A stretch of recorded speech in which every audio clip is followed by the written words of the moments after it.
সপ্তদশতম মহৰীপাৰা কেন্দ্ৰ মন্দিৰ ভালঘৰৰ উদ্বোধনী উৎসৱ। আজি এই উৎসৱত উপস্থিত থাকিব পৰা মোৰ পৰম শ্ৰদ্ধাৰ ঋত্বিক দেৱতাসকল, বিভিন্ন ঠাইৰ পৰা আহি উপস্থিত হ'ব পৰা মোৰ পৰম শ্ৰদ্ধাৰ যাজক দেৱতাসকল আৰু ইষ্টপ্ৰাণ দাদা আৰু মাসকল, সকলোকে মোৰ আন্তৰিক শ্ৰদ্ধা, ৰাজা আৰু জয়গুৰু জ্ঞাপন কৰিছোঁ।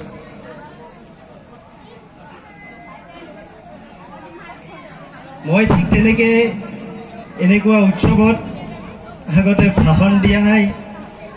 আপোনালোকে কি মনে কৰি আমাৰ উদ্যোক্তা দাদাসকলে মোক দুআষাৰ ক'বলৈ দিছে, তাততো ভুল ত্ৰুটি হোৱাটো স্বাভাৱিক কথা। কিয়নো আমাৰ নিচিনা ক্ষুদ্ৰ মস্তিষ্কৰে যেতিয়া এই পুৰুষোত্তমৰ বৰ্ণনা বা পুৰুষোত্তমৰ গুণানুকীৰ্তন কৰিবলৈ যোৱা হয়, তাততো ভুল ত্ৰুটি হোৱাটো স্বাভাৱিক কথা। তো কিন্তু তেওঁক আমি ভাল পাওঁ, আমি যিসকলে তেওঁক লৈ চলিছোঁ, আমি প্ৰত্যেকে তেওঁক ভাল পাওঁ। এই যে ভালপোৱা খাতিৰত দুই এটা ভালপোৱাৰ কথা আলোচনা কৰা যায়। তো আজি এই যে ভালপোৱাৰ খাতিৰতে দুই এটা ঠাকুৰৰ কথা ক'বলৈ ওলাইছোঁ। আপোনালোকৰে এজন বুলি ভুল ত্ৰুটি হ'লে যেন ক্ষমা কৰি দিয়ে। আজি এই যে ধৰাধামত বহু জন্ম জন্মান্তৰৰ বোলে কুকৃতিৰ ফলত বোলে মনুষ্য জন্ম পায় মানুহে,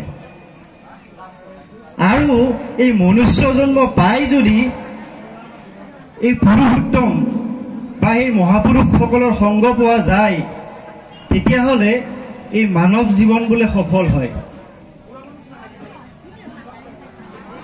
তো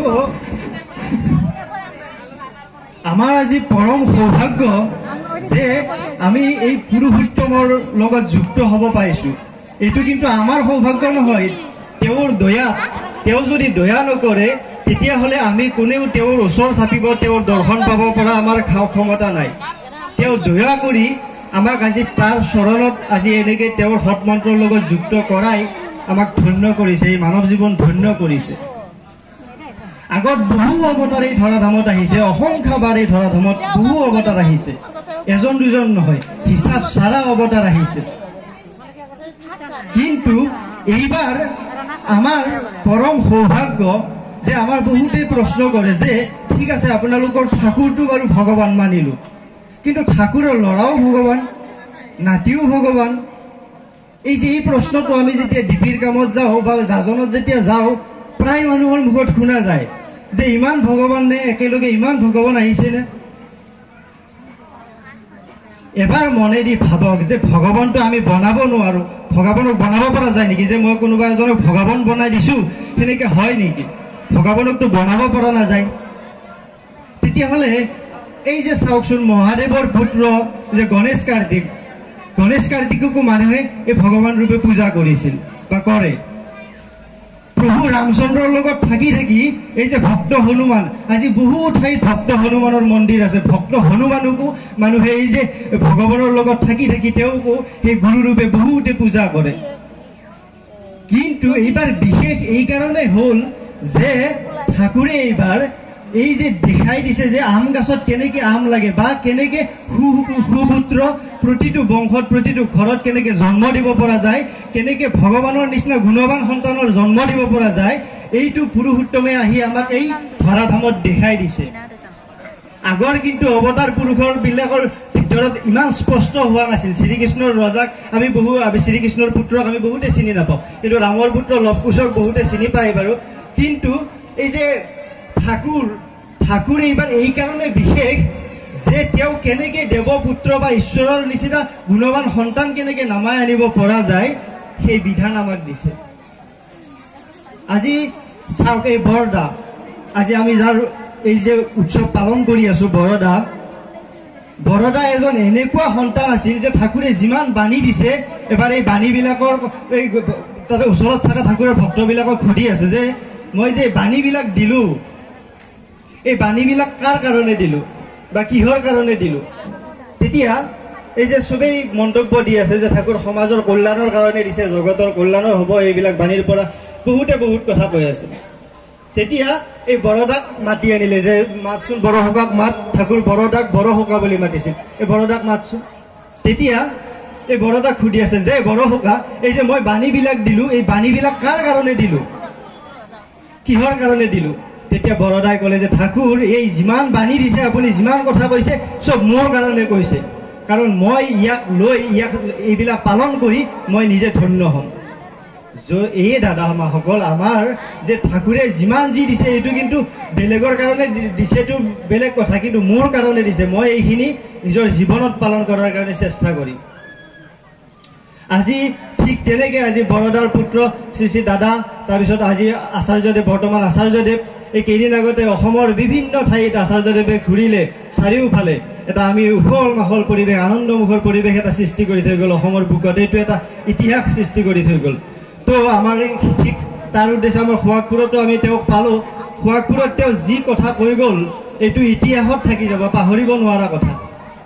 সোৱাগপুৰত ক'লে যে যদি মোৰ বাবা যদি ইয়াত যেতিয়া আহিছিল খুব আনন্দিত হৈছিল, আৰু এতিয়াও যদি বাবা মোৰ লগত আহিল হয় এতিয়াও বাবা খুব আনন্দিত হ'ল হয়। মোৰ যদি ওচৰত ঘৰ হ'ল হয় তেতিয়াহ'লে মই ইয়াতে আহি পেলাই দুপৰীয়া সময়ত অলপ বিশ্ৰাম ল'ব ইচ্ছা যায় মোৰ এই ঠাইটোত, ইমান আনন্দ লাগে এই ঠাইটোৰ কথা। আৰু যোৱাৰ সময়ত এটা কথা কৈছে তেওঁ যে ইয়াত ঠাকুৰ হাঁহি আছে, যেতিয়া প্ৰণাম কৰিব গৈছোঁ দেখিছোঁ ঠাকুৰ হাঁহি আছে, আৰু য'ত ঠাকুৰ হাঁহি থাকে তাতে মোৰ কাম নাই। এই কথা কৈ পেলাই আচাৰ্যদেৱ ওলাইছিল লাষ্ট টাইমত। এই যে তাতে আৰু কেইটামান কথা ক'লে যে আমাৰ সাধকবিলাকে কি কৰে, চব সময় ঈশ্বৰৰ নামৰ লগত যুক্ত হৈ থকাৰ চেষ্টা কৰে, চব সময় মনে মনে ঈশ্বৰৰ নাম লৈ থকাৰ চেষ্টা কৰে সাধকবিলাকে। কিন্তু আমাৰ এই সংসাৰী মানুহবিলাকৰ এইটো চব সময় হৈ নুঠে। আমি নাম কৰিম বুলি ভাবোঁ, কিন্তু মাজে মাজে এই সংসাৰৰ জ্বালা যন্ত্ৰণা এইবিলাকত আমি নামটো পাহৰি থাকোঁ। কিন্তু আচাৰ্যদেৱে ক'লে যে যদি চব সময় নাম কৰিবও নোৱাৰে তেতিয়াহ'লে এটা কাম আপোনালোকে কৰিব পাৰে, যে ঠাকুৰ মই আজি কোমৰাৰ তৰকাৰী খাম, যে ঠাকুৰ মই আজি অমুকত যাবলৈ ওলালোঁ, যে ঠাকুৰ মই আজি মোৰ ল'ৰাই আজি মোবাইল চাব ইচ্ছা কৰি থাকে মোৰ পৰা, যে যি ঘটি আছে মোৰ জীৱনত যি ঘটি আছে প্ৰতিটো কথা মই ঠাকুৰৰ আগত শ্বেয়াৰ কৰি চলিব লাগে। তেতিয়াহ'লে কি হয়, ঠাকুৰ মোৰ লগত জাগৃত হৈ চলিব। এইটো চব সময় আহৰাই থাকিব লাগে, ঠাকুৰ মই এতিয়া মহৰীপাৰা গৈ আছোঁ, ঠাকুৰ মোক ক'ব দিছে মই একো মনত অহা নাই কি ক'ম, এই যে সকলো কথাবিলাক আওৰাই থকা, এইটো কি হয়, এইটো কৰোঁতে কৰোঁতে কি হয়, এই যে নাম কৰাৰ সমস্ত কিবাটো নাপালেও কিছু অংশ হ'লেও আমি ঠাকুৰক নিজৰ লগত জাগৃত কৰিব পাৰোঁ। এই কথাটো ঠাকুৰে আচাৰ্যদেৱে আমাৰ তাতে সোৱাগপুৰৰ মন্দিৰত ক'লে। আৰু এটা কথা কৈছিলে যে এই কুৰুক্ষেত্ৰৰ যুদ্ধত যে অভিমন্যু চক্ৰবেহুৰ মাজত সোমাল, অভিমন্যু চক্ৰবেহুৰ মাজত যেতিয়া সোমাইছে যে তেওঁৰ মনত ভাৱ আছে যে মই চক্ৰবেহু ভেদ কৰি ল'ম, মানে এটা অহং ভাৱত তেওঁ সোমাইছে। কিন্তু যদি অৰ্জুনৰ নিচিনাকৈ যদি তাৰ জীৱনটো যদি এই যে শ্ৰীকৃষ্ণৰ ওচৰত সঁপি দিলে হয়, যদি জীৱনত তেওঁ এই যে মামা বুলি শ্ৰীকৃষ্ণক অভিমন্যুৱে সদায় মামা বুলি মানি লৈছে, জীৱনত মামা বুলি ভাবে শ্ৰীকৃষ্ণক, কোনোদিন তেওঁ ঈশ্বৰ বুলি শ্ৰীকৃষ্ণক লোৱা নাই। কিন্তু অৰ্জুনে জীৱন্ত ঈশ্বৰ ৰূপে শ্ৰীকৃষ্ণক পূজা কৰিছে।